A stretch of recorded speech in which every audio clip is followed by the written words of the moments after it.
Adlaw kaniyong tanan nga nagpaminaw karon ning tulumanona. Kini ang akong suliran. Ilabi na kaninyo Dr. Nay Obra ug Attorney Ellen Bathan. Ingon man sa mga artista nga maghatag kinabuhi ning akong suwat suliran. Taguan lang ko ninyo sa pangalan nga Shane. Hingkod ang pangidaron. Single. Taga Sarangani Province. Usa ko kamahuya. Og punto emosyonal og personal kining akong suliran. Nag-struggle magud ko ining akong sitwasyon sa akong pagkatao. Dili magud kadawat ang akong amahan aning akong pagkatao. Aron inyong hisabdan, sugdon ko sa gagmay pa mi. Sa mga 13 pa ang akong edad. Ingon ini ang mga panghitabo.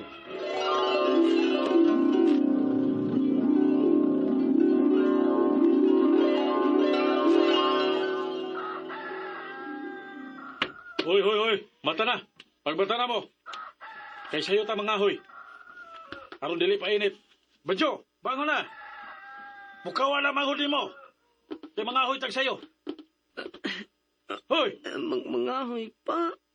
Muskwila man mi. Way eskwela. Way na dato ang pagsigig eskwela. Bangon na! Kayo to na! Bantay bitag dili mo mamangon ha. Bantay mo, hapsan tagin mo binugha na. Bangon na mo! Linlin, day, mata na, uy. Mga hoy kuno taingon ni Papa. Uy, day. Dugay mga mata. Kaya, Uy, ate, uy. Malimot man tayo na siya. Uy, ate ko ni mo. kung napanas papa ni mo ron, magpaati-ati ka na ako. Makuya man ka na ako. Kuya ako na si Papa. Pero kung kita rang duha, pag-ate ka na ako. Ate, taka lang ka nga lalaki man ka kuya. Hati lagi. Uy, ate. Sige na. Bangon na. Kay mabudalan sa tang Papa ni Ron. Tanan na. Kay mga hoy ko tag sa'yo. Di day ta ma-eskwela. Tingklas si man ron. At tuhang yun si Papa. Na kung sa'yo tang makahuman og pangahoy, mas kuya taglahos human natog hatod sa baligyaan nato sa atong kahoy.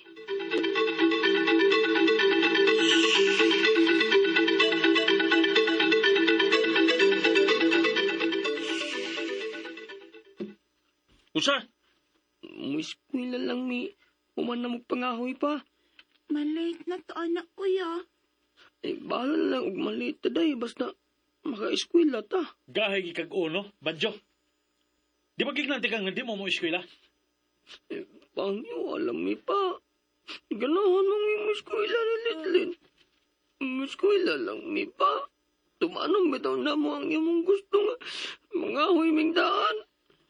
Tarunga ko nagsinultihan ni mo. Nganong hinhin man na? Bayot ka? Ha? Bayot ka? Dili boy.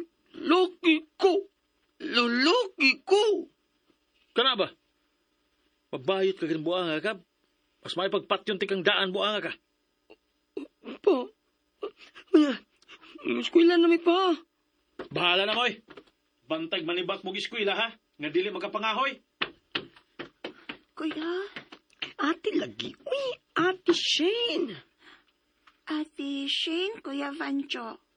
Ay, tana. Uy, magdali na tagpangahoy aron maka-eskwela pa ta.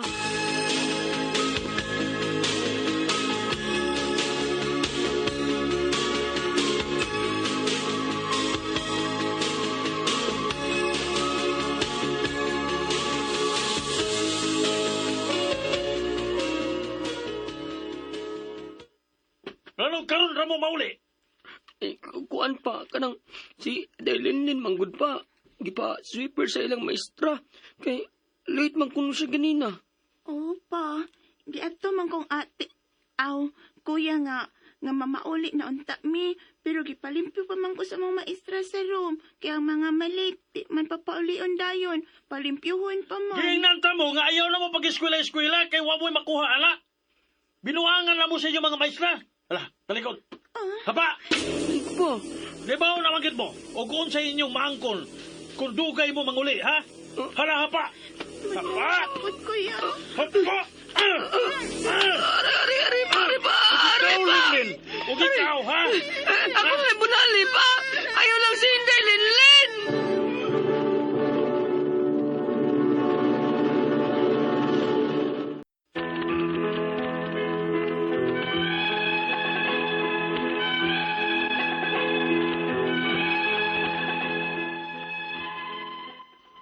Pwera hisgot sa akong amahan, kay patay na baya to.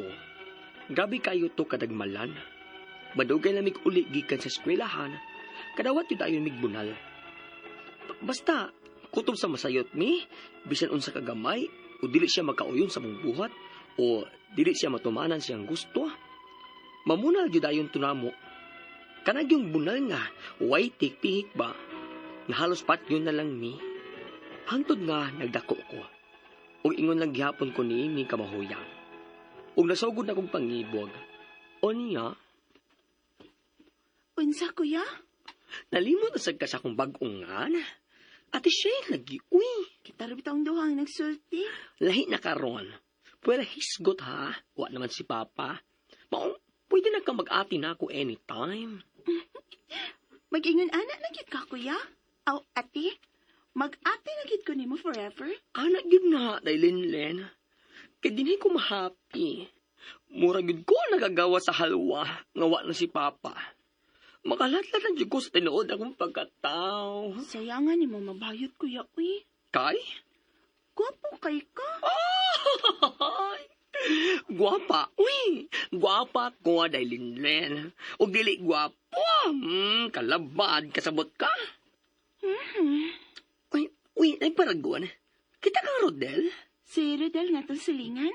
Oh, ibog, ay ko niya, Dailinlen, uy. Unsa?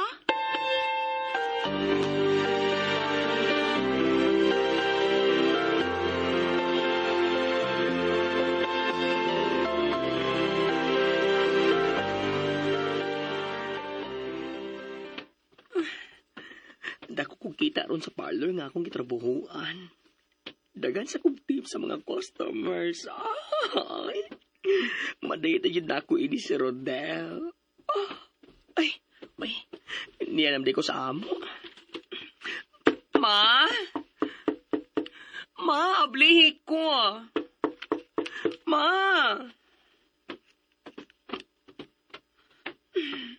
Mother?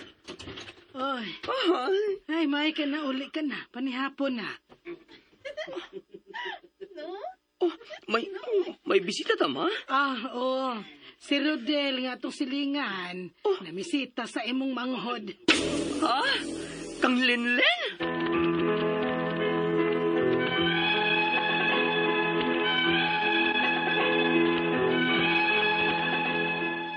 Pinangga ko ang akong manghod. Hikan sa gagmay maming bata, na kami ko'y magkasinabot. Apan, nausap ang tanan karon, kay pareho mig lalaki nga nagustuhan.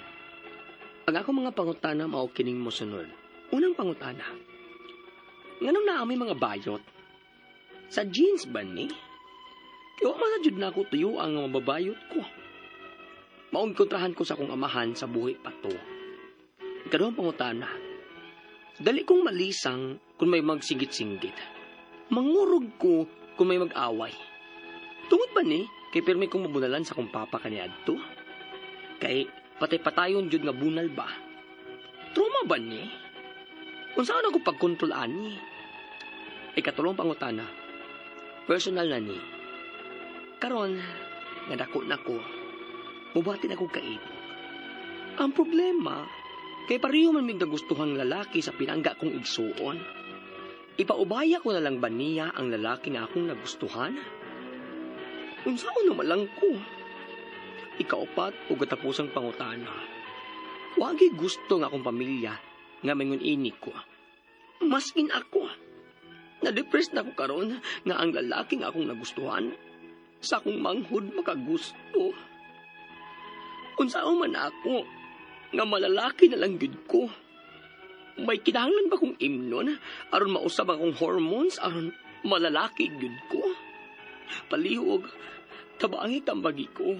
Kini ang akong suliran, Shane. Mayong adlaw mga suking tigpaminaw din sa tong programa, kini ang akong suliran. Once again, aniya na sab ako, si Dr. Rene Obra, makiguban kaninyo karong adlaw. Ako motambag sa inyong mga problemang punto medical, kay usaman ako ka medical doctor, punto emotional, psychological, o behavioral, kay usaman ako ka psychiatrist, o mga problema sa mga ginadiling drugas, kay usaman ako ka drug addiction specialist. Daghang pamaagi, mamili lang mo unsaon sa pagpadala sa inyong mga sulat-suliran ri kanamo. Pwede kanyo ipadala sa mong email, suliran_612@yahoo.com or sa atong Facebook account, Kini ang akong suliran official writers page o driba sa mong buhatan sa 3rd floor Jose R. Martinez Building, Osmeña Boulevard, ning Dakbayan sa Sugbo. Yung mga legal mga problema sa ato ni Ilin Bathan ang mutambag niya na. Ang atong makutlo nga pagtulunan karong adlaw mao kini nga you dream as if you will live forever. And you live as if you will die today. Kuya, no? So we have to participate in the life instead of just watching it pass by. Life is too short. Kung natay hangyoon, balibaran ta, pasensya. Ayaw mong ambak sa Mactan Bridge, pasensya lang, og dili mo sugod, og naihangyo. Alright? So, ang ato matatampo karang adlaw, si Shen. Iya gining gibutang, usa ko na siya ka mahuyang, usa siya ka homosexual, usa ka bayot, no? Single pa ni siya, 42 years old, taga Kulon, Sarangani Province. Wow. Mahurot nga kung oras sa pagtambag aning problema ni Shen nga usa ka homosexual, no? Ang iyang problema sumasa na bati na to gina sa drama, kontrahan siya sa iyang papa kay pungod lagi kay disappointed kay iyang papa nga nabayot lagi siya. Sa mo kuno mga hinungdan ni ani, ako ani siya share, no? Nurture and nature, no? So naagoy mga it runs in the family sometimes nakoy kailang nga mga igsoon, puro gud sila bayot nang umidya mga liko. Basin og manghulam po mo sa lipstick sa inyong papa, pero they are very happy, no? So kining pagkabayot, this is a way of life. Kung balik-balikon sa makadagan, this is not a disorder. Mahimo lang ni siyang disorder kung ang imong pagkabayot or ang imong pagka-sexual, or rather homosexual, or kung mga babae, ang imong pagka-lesbian is ego-dystonic. Kung sabay pasabot ni ego-dystonic, amo na yung mga pinulungan sa mga doctors, mga psychiatrists, no? Psychologist. Ang ego-dystonic meaning to say na you are not proud, you are not happy of being a bayot or being a lesbian. Pero as long as you are proud, happy, comfortable of being homosexual, wala rin problema. This is a way of life. Dagko pa kayo sa mga income gani sa mga kwanda, mga job orders, sa mga minimum wage, dagko kayo sila, mga nindot kayo sila mga sakyanan, no? Okay. Ay, mga tag-iyag mga beauty parlor, ay mga tag-iyag mga tindahan, mga big time. So, anong mga parents, I understand sa disappointment sa imong papa nga di lagi siya ganahan nga nabayot ka na tonal na yung asiptahon, no? Na trauma ko no si Shen, sumasabate ko sa drama, kumusingit-singit na kuyawan siya, tubuhi pa yung papa, kaya namatay naman yung papa, no? Kini mo kung matrauma ka, sana siya ka inunta simptoma, kung makuyawan ka, hindi nakakatog, hypervigilant ka, dali kang makurat, baagian ka mga stressful nga mga experiences sa among kinabuhi, no? So, uban gani diha, mag-hallucinate, uban diha, mag-delusional, uban diha, kanang maulagi na, di na makatog, di na mukaon, na maapektuhan na activities of daily living. Kaya mag-develop man siya og flashback or re-experiencing signs and symptoms. So, mauna nga, amo ni silang tagaan og mga anti-anxiety medications dahil sa clinic, no? Mauna ang mga pasyente nako nga akong pag-aatendihan halos kada every time mag-clinic ko, no? So, dilipot pasabot yung mga tukang doktor ni Obra nga psychiatrist nga nabuang na ka, no? Ako ginangklarohon, no? Ang psychotic patients are mental patients, but not all mental patients are psychotic. Pati daghan ang pasyente na mo nga, nindot pagsakyanan kaysa uban ng mga tao nga ma-anxiety ka, ma-depressed ka, that is not synonymous to psychosis. Very much functional ka. Emotionally disturbed lang ka, okay? So, kanang problema po ni Shen kang iyang nagustuhan ang sa bato uya bato orang ka-crash po sa iyang igsuon. Well, ingon ani mata democratic country man kung nakagusto ka, well nakagusto ka pero di ba pwede ka kamong duha may uyab sa imong igsuon, no? Kaya problema man tana, no? So I do believe nga kanang hinahinay lang siguro pagka-keep distance or iba ba ison, may mo hinahinay keep distance, no? Depende rin kung sa priority sa tao nga inyong nagustuhan. Kaya di ba, pwede yung kamo, dunganon mo, kamong duha may uyab aning inyong nagustuhan. So, moaro na, dili tanan aning kalibutan ng atong gusto, makuha diha dayon, no? O, hangyo ni mo, o dili mo sugot, pasensya, dili magtubok, dili mangluod, ha? Alright? So, problema gini sa pamilya, ha? Problema gini sa pamilya, dili ni siya basta-basta. Kay apektuhan man ang pamilya, unsa mo kunay tambal yan eh. So more on psychotherapy, no? O sa uban ng mga clinic, uban ng mga doktor, muhatag aning hormonal treatment. Testosterone. Unsa man ang testosterone? This is a hormone na makapa enhance sa sexuality sa usa ka tawo. Naanis daghan sa lalaki pero naapoy testosterone ang babae. Pero dili kayo siya daghan. Ang naa sa babae estrogen o progesterone. So